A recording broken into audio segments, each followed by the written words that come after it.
Welcome back to Virginia This Morning. Did you know that approximately 9% of people in the United States will have an eating disorder in their lifetime? That's close to 30 million people, according to the National Association of Anorexia Nervosa and Associated Disorders.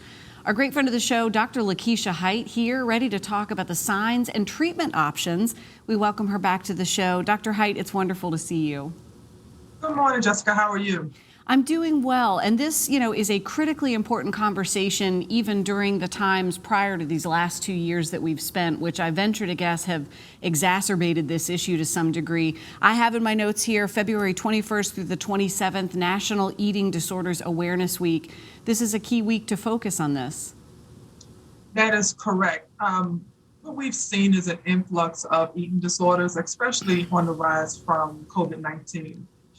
When COVID-19 happened, we all became isolated and we had to, stay indoors. And a lot of people turn to food as comforting, especially during times of boredom. Psychologically, people choose to use food as a source of comfort and to deal with and cope with boredom. And so that's why we see an increase during the COVID-19 epidemic. Let's talk a little bit about factors that may make circumstances more likely for this to occur. So what we have to understand is eating disorder can be considered under the addiction umbrella. So for instance, genetics could play a part in developing an eating disorder because eating can be an addictive source and it's a sense of control.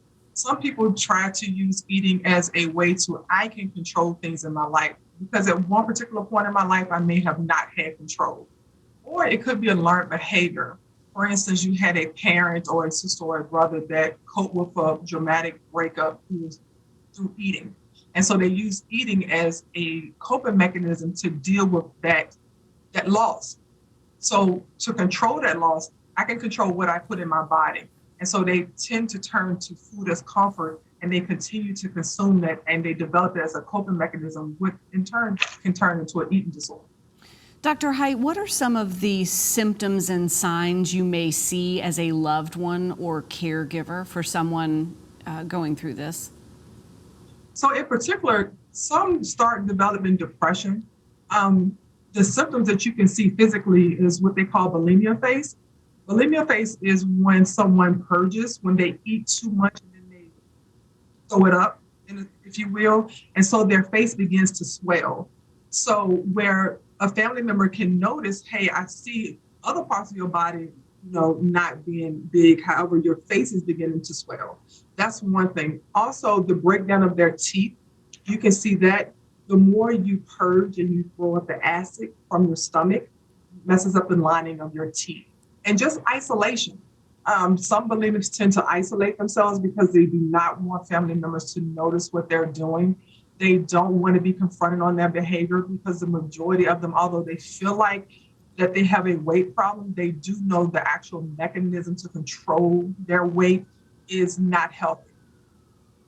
Dr. Hite, you talked through some of the symptoms and signs, and it seems very closely aligned with the anxiety, the depression. When is it time to be encouraging a family member or a friend to seek help with this? Is this something that you can tackle on your own? You need professional support?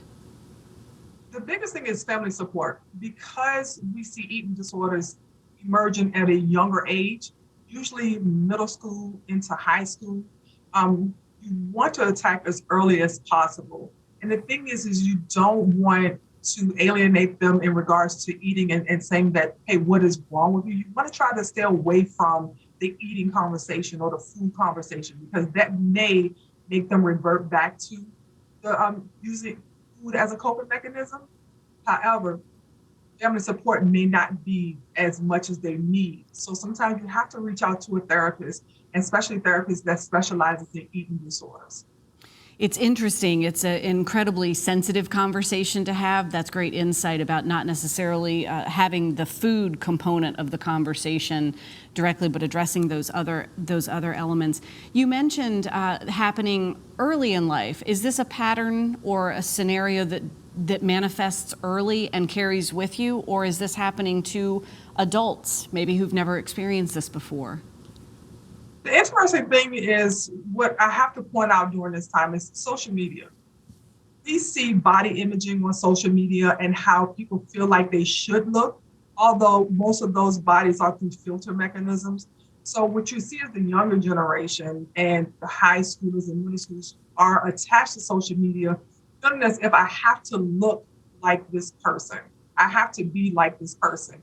How can I get like this person? So they start trying to develop them bodies to look like what they see on social media, which has been one of the outsources of why people are not comfortable in their body and they can develop an eating disorder or become anorexic. As parents and caregivers, we hear this often: monitor what your children usage and what your children are seeing, and talk about these things on social media.